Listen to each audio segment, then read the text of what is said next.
Everyone, welcome to Total Football Talk. I'm Anthony. I'm Eric.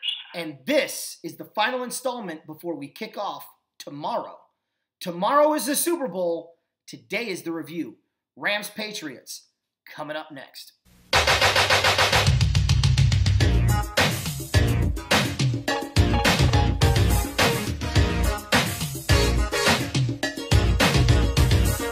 We are the Bears, shuffling crew, shuffling on down, doing it for you.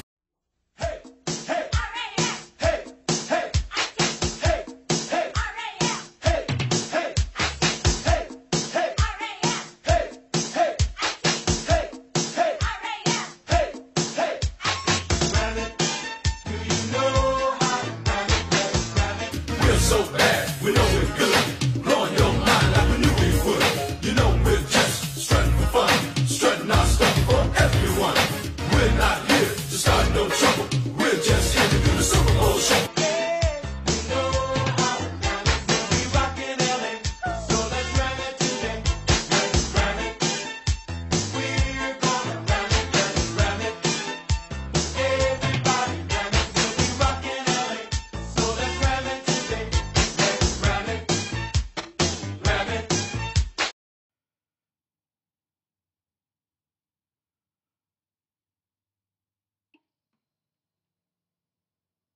We've done our top 10 Super Bowls.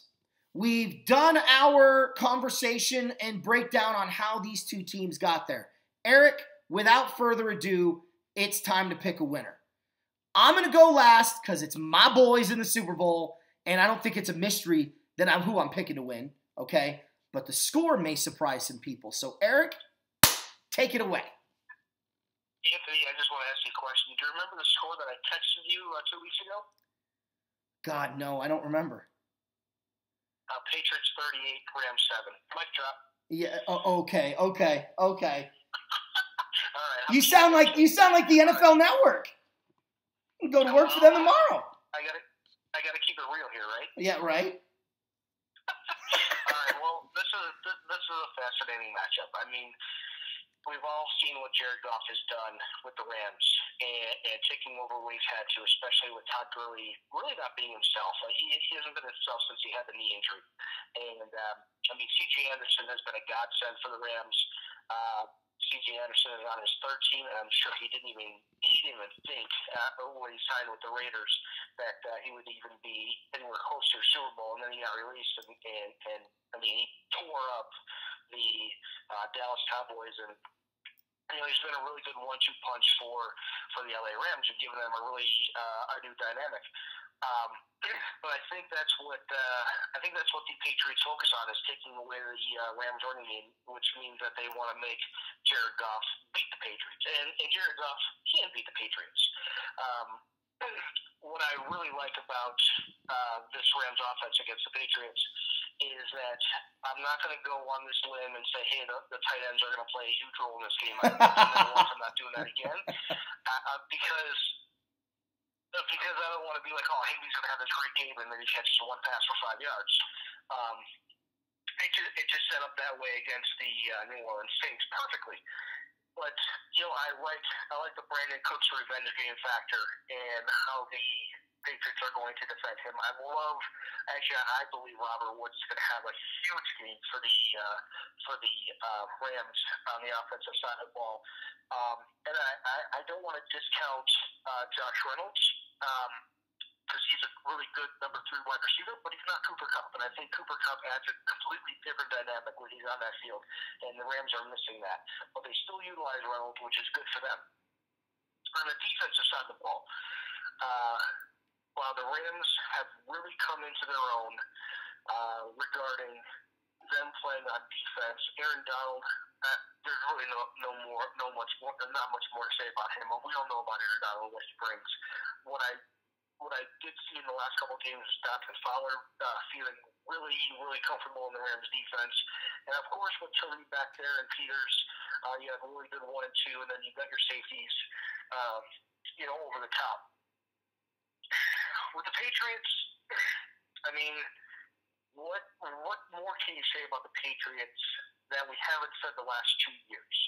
I think Anthony is hard by the Patriots for Tom Brady not being able to throw the deep ball, and I think they do miss Josh Gordon more than they let on. But how much does he really bring to the table? How much would he really bring to the playoffs and the Super Bowl, for that matter? Would the Patriots be here if Gordon was still on the team? Is another good question. The Patriots really showed a lot. They got Gronk involved against the Kansas City Chiefs, which I really think they needed to do. I mean, he had a really couple good catches, to help the team in overtime to win that game. And who knows if he's going to have another game like that again in the Super Bowl. But I wouldn't bet on it if I were a betting person. But I do like their offensive dynamic. They utilize 3 running backs, and I'm going to give you a sleeper pick for who's going to probably score a touchdown or maybe 2 for the Patriots. And whether or not this gives them a Super Bowl victory or not remains to be seen. But they utilize 3 running backs very well. James White's a great catcher out of the backfield, and I think you're going to see a lot of quick passes to James White in this game. I think he's going to have upwards of anywhere between 8 to 10 catches in the game to neutralize the Rams' rushing up front. Especially up the middle, because that's the way to pressure Brady. And we've been saying that, we've been hammering, how do you beat Brady? And it's pressure up the middle. And actually, let me rephrase that. Don't do what the Chargers did in the divisional playoff game, and you're going to have a really good chance of beating Tom Brady. But I will say this. There have only been 3 defensive players in Tom Brady's postseason history that have had 2 or more sacks on Brady in a game. And that was, the last to do it was Grady Jarrett for the Falcons. And then Von Miller did it in 2015 with 2.5 sacks. Jarrett had 3 sacks. And then way back in 2004, Joey Porter had 3 sacks as well. So it's very uncommon to get into Brady's face and get him down multiple times by the same player. Can Aaron Donald do that? Absolutely. Can Sue do it? Yes. Can Fowler do it? Absolutely. Can Ebicon do it? Yeah, if he's rushing the quarterback like we all know he can, absolutely. So any of those 4 can really get there.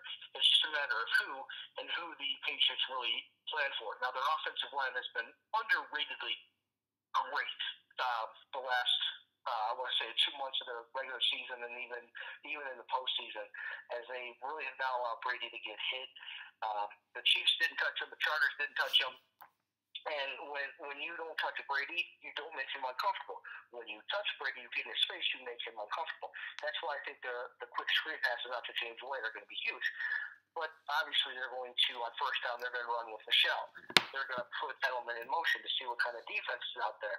Who's going to cover Edelman? He's another one who could have a big day. If he has a game like he did against Atlanta, it's going to be a long defensive game for the Rams.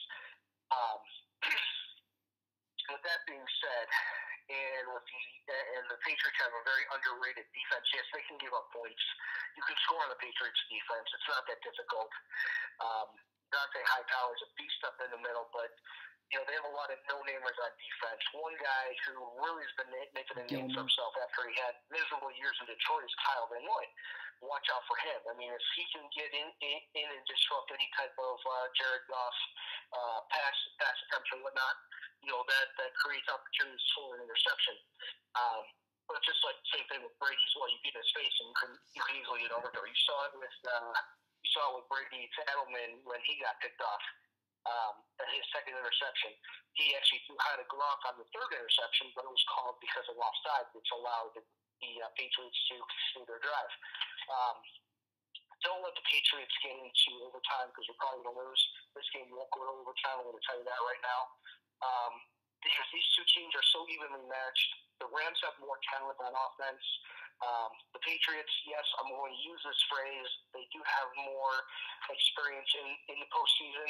Does it matter? I mean, does it really matter right now after you've played 2 games each, both games at home, games on the road, tough environments? These teams are both built for this right now at this time. And there's going to be a really good chess match between 2 head coaches. Does McVay run a fake punt with Johnny Hecker? I mean, we've seen it We saw it against the Bears. We've seen it against. We've seen it a lot this year, and we saw it against the Saints. So we're accustomed to it. I'm curious if the Patriots are going to play like a safe punt scheme and be like, okay, go ahead and throw it because we're going to put two guys on each outside. And does that allow the Rams to run it up the middle for a first down if it's 4th and 1 or 4th and 2? You know, we'll find out, but that's in the back of your mind. If you have that in the back of your mind, on a special teams play like that, you have an opportunity to create some chaos and break a big play. Special teams, I mean, I am slightly worried about Zerline's plant leg. I know really nobody's talked about it. He has kind of been limited in practice, walked through regular practice, whatnot. So I am kind of got my eye out on that to say, hey, could this be a problem? Do I think it'll be? No. But it's there just so you know, it's out there in case, hey, if he misses a kick, you know, or a big kick or a long field goal, like, is that a problem? It's not Cody Parkey-esque problem, if you will, but, you know, it's something to keep your eye on. He did miss time earlier this year. I believe it was his groin, though. Yep. So, completely separate incidents. But now to get to the nitty-gritty, Anthony, I know you've been waiting probably, 10 minutes since I started rambling? Exactly. We'll get to the score here. There's just so much to talk about between these two teams, and, you know, I might be going a little long, but that's okay.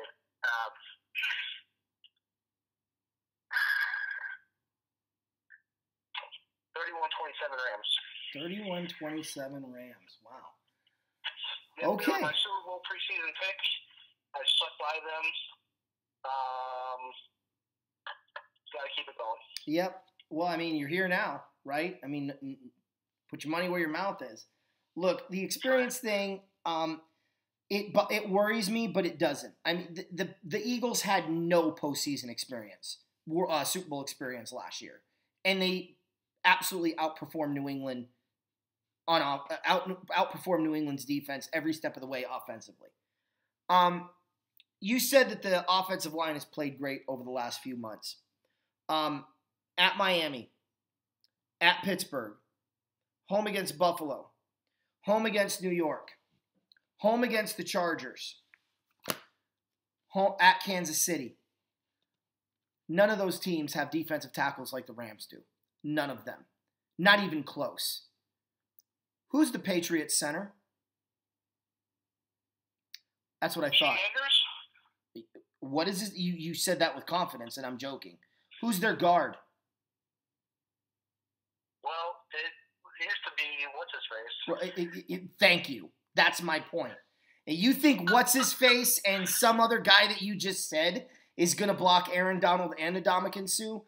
I think, I've said this before, and before I get to my predictions, when we look at these teams, Rams' defensive line versus New England's offensive line, it's a landslide. Rams are better. Sorry, not David Andrews.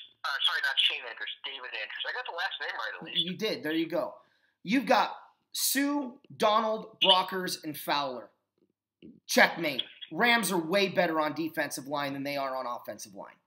The Rams' offensive line is way better than the Patriots' defensive line. Outside of Flowers, they got nothing.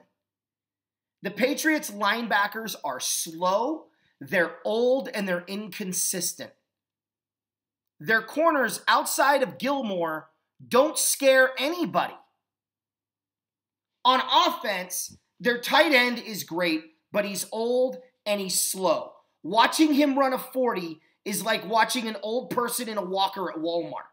They'll get there, it's just going to take some time. Okay? Their wide receivers are undersized guys that depend on the pick play. Hogan is a 50-50 guy that wins the ball 30-70% of the time. 30% of the time he gets it, 70% of the time he don't. James White is not Alvin Kamara. And the Rams shut him down after the first quarter. Second quarter. Sony Michel is a good runner. but he's not better than Ezekiel Elliott. The Rams linebackers are not a weakness. They are an unknown strength on this football team. Littleton and Ebukam are phenomenal at getting the job done unnoticeably. I mentioned this earlier today on the show that I posted, okay? It was Littleton that started covering Kamara when he got shut down. It was Littleton that forced Drew Brees to pull the ball back down before he got rocked by Fowler on the interception, okay? Corey Littleton is making unnoticed big plays all day long.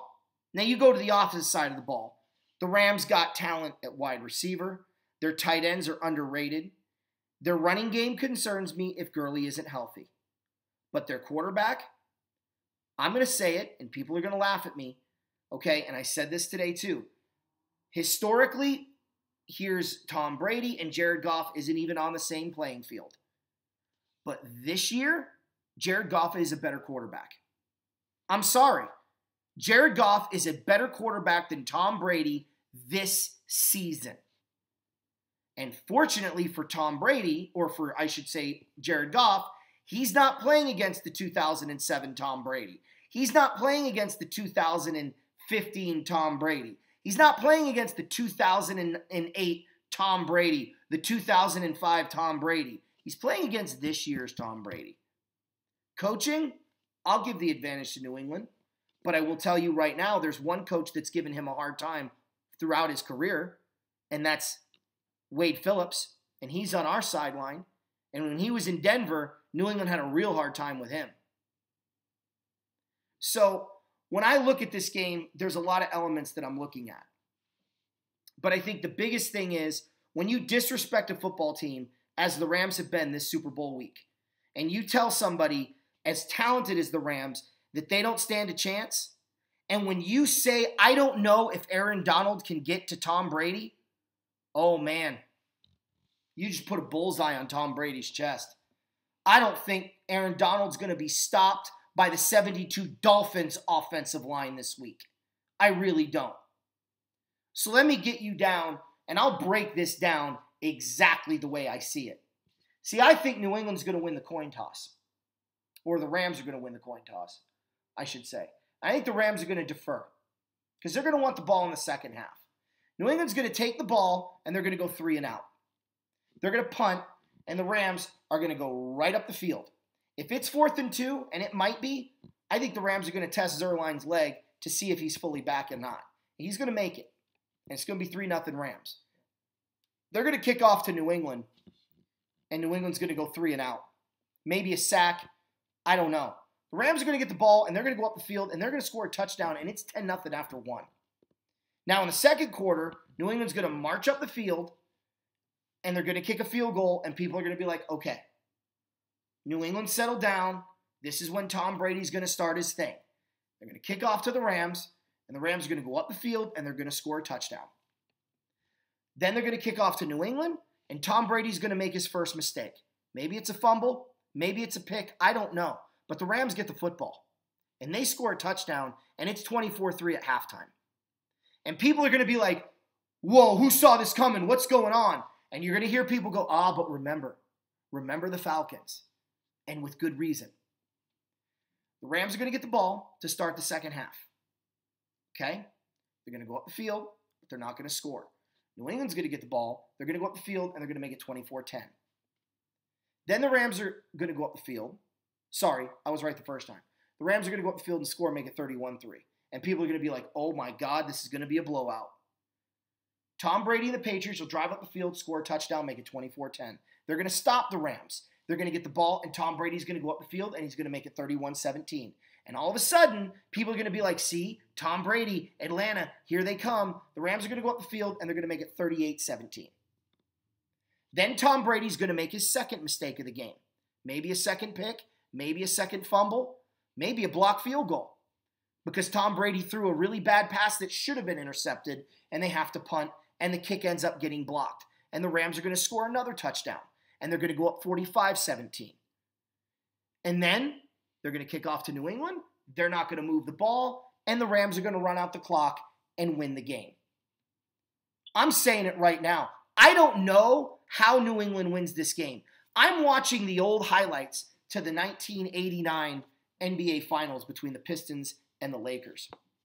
And there's a moment after the Lakers went down 0-2 in the series, they're on the plane, and it cuts to Pat Riley, and he's talking to his assistant coaches, and they're looking through the matchups, and they're looking through the film, and he looks at him, and he goes, I don't know how we win a game. We don't match up with this team. All of their strengths are our weaknesses. All of our weaknesses are their strengths.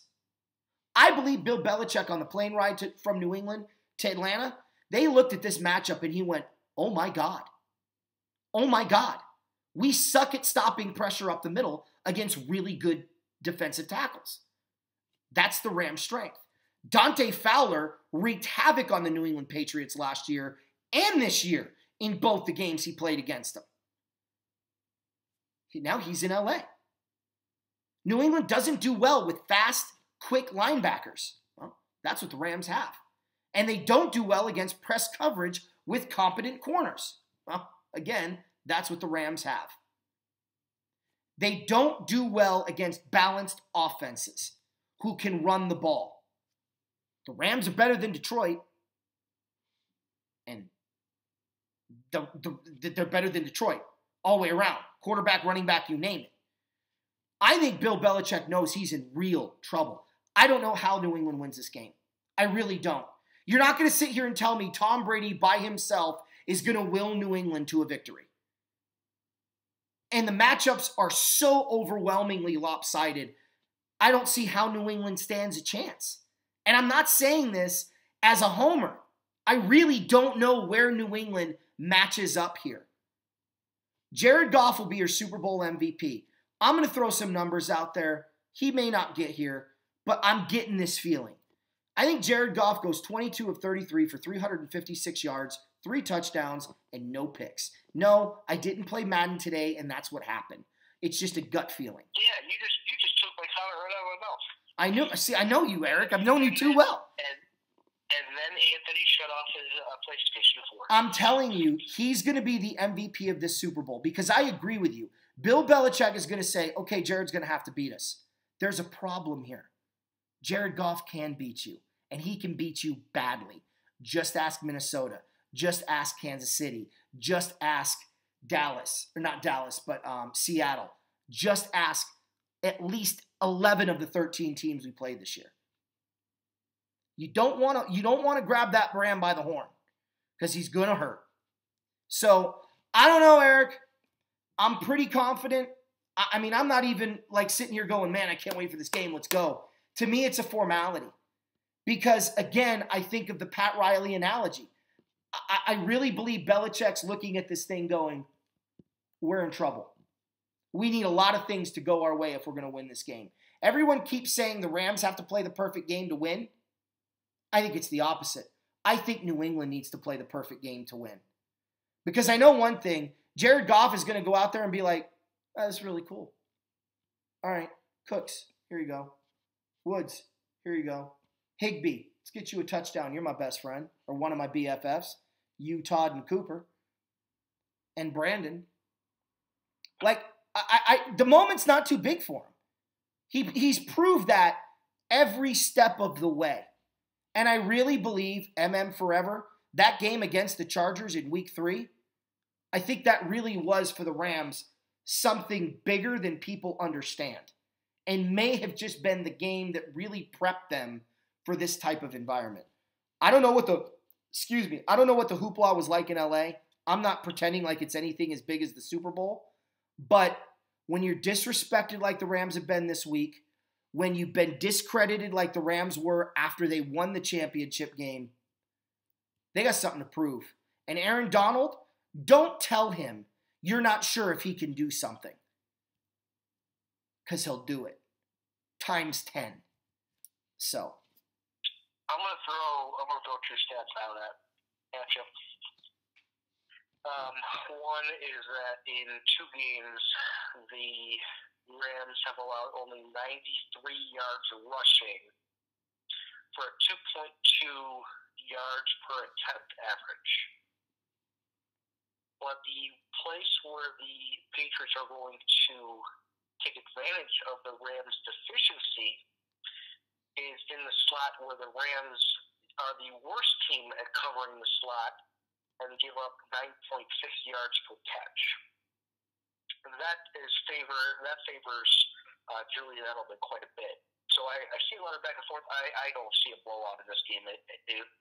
Anyway, I literally think it could come down to another field goal, and maybe Gostkowski takes one with 8 seconds left from 20 yards away, and 8 seconds click off the clock. Yeah, right? Like they ridiculously did in Super Bowl 36. That's fine. Everyone thinks I'm crazy. Everyone thinks I'm being a homer. But you have to give me credit. My track record's been pretty darn good. And I was 1 point away from accurately predicting the NFC Championship game. I saw that as a close game. I told everyone not to worry about Dallas. And even though it was an 8-point game, that wasn't very close. We weren't anywhere near the score. But the game itself was a blowout. And I'm just sitting back and I'm laughing. Because I'm like, you're trying to tell me that Tom Brady by himself is going to beat the Rams defense, which is loaded with talent, and Tom Brady doesn't play defense. And outside of Stephon Gilmore, I'm not worried about anybody on that defense. Vanoy is not going to keep up with Todd Gurley. I don't even know if Van Noy can keep up with frickin' C.J. Anderson.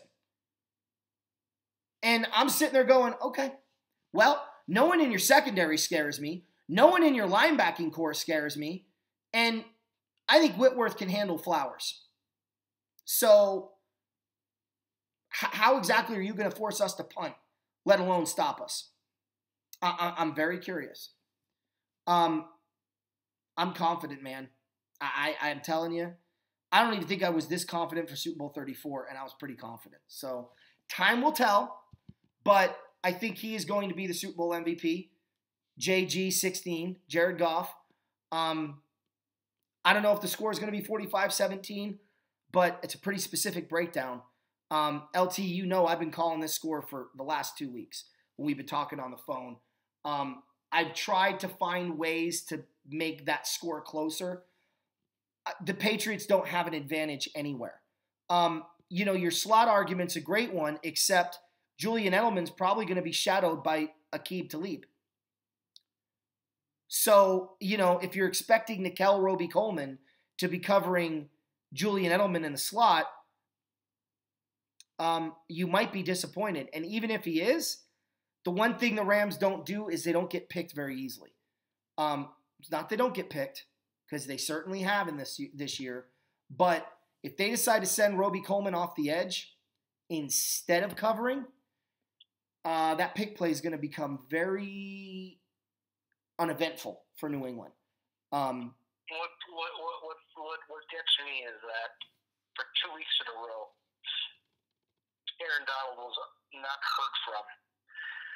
And two teams provided the blueprint on how to take down a lot of the equation. And don't think for 1 second that Belichick's not thinking that exact same thing and watching exactly what the Bears and Eagles did. But on the flip side, I know it was early in the season, but Detroit showed how to beat the Patriots as well. Yep. And maybe the Patriots were disinterested. I don't know. Everything is still on tape. So that could show you how to beat Brady and the Patriots offense. So in my opinion, I think it's going to be much closer. I think there's a good chance that Donald is taken out by short passes. But it remains to be seen. That's why they play the game. I mean, you're already saying why even play the game, why the Patriots need to show up. I don't see how they win this game.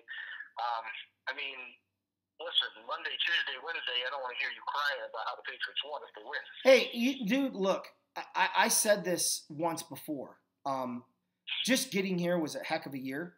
I felt like I will feel like it was a blown opportunity, but if the Patriots win because they just flat out beat us, you have to agree with me on this. Talent-wise, the Rams are going to have to really take a big, fat, wet diarrhea dump. Because I agree with that. Ndamukong, and it can happen. Look, Jared Goff could throw 3 picks. throw for 19 yards, and they have to pull him, right? It's not like we haven't seen that before in a Super Bowl. But, they're not going to pull him for Mannion, but they're going to be in trouble. I think, Eric, though, the one thing that I want to make very clear here is, while teams did design a blueprint on how to stop Aaron Donald, that was based off of the premise that Fowler wasn't going to get there and that Ndamukong Suh was still going to be floundering around in inconsistency like he had been doing in the regular season. But since San Francisco, in Week 17, when the Rams had an opportunity to clinch a first-round bye, then you look at his performance in the divisional playoff game, you look at his performance in the championship game, Aaron Donald, you may be able to double team and triple team him, but Ndamukong Suh will ruin your game plan. Because he has turned it on. He flipped the switch. So what you could do against Aaron Donald in the regular season, you can't do anymore.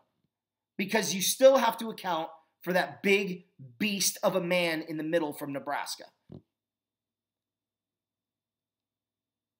So you may have a blueprint. And yes, you're right. Well, then New England has no reason to show up. A Patriot fan can make the same statement I do. But you know as well as I do that Patriot fans think this is a blowout.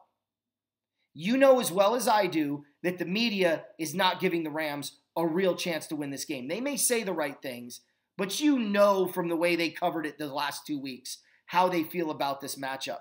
And it's going to be, and I told you, the only way you're going to kill this dynasty is by blowing them out in the Super Bowl. Give them a devastating defeat. Atlanta almost did it. I think the Rams are going to deliver. Yeah, the last thing I want to talk about is another game marred by the referees too. Oh, no kidding. No kidding. And a blowout by the Rams may just help calm some of that down too. All right, well, that's our preview show. Super Bowl 53 is next. Sit back, Ram fans, enjoy it. These moments are precious. Patriot fans, enjoy it because these moments are precious. And once Brady retires, good luck with Brandon Hoyer. Go Rams!